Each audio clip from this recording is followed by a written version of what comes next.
先一开始来关心公民团体发起罢免国民党立委鲍坤琪，伫第一阶段提议的时，花莲县府民政处长明良真涉嫌要求户政警官去人兜查对资料，引起争议。明良真甲另外2个县府的官员拢互检方起诉，法院即马是裁定明良真以50万交保、限制大个所在，也有限制出境出海。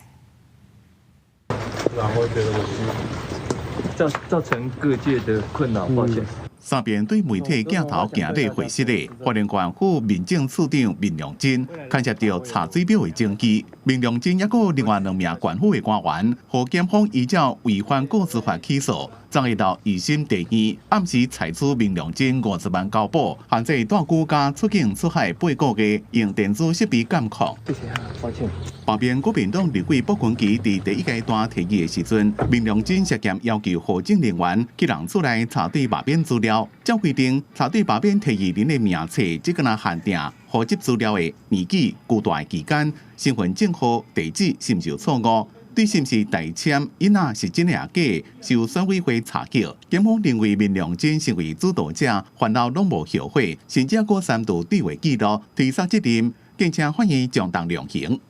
明某自行杜撰说，花莲选委会进行查对工作有时间压力、人力缺乏、经费不足等理由。只是花莲县各户政事务所主任必须对罢免案提议人名册的签章真伪进行实地严格查访。县府表示，相信当年拢是依法执行职务，无不法侵害人民的权益，或者是泄露个资的不法意图。希望司法和3位当年公正的法律态度，外界也唔通用政治观点看这件代志。我们相信我们的同仁都是依法执行职务，这整个过程中，3位同仁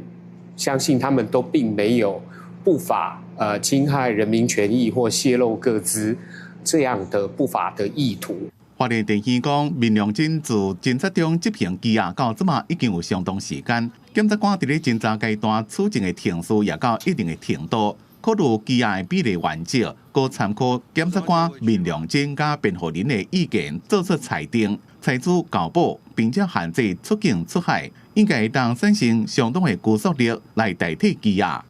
公司新闻综合报道。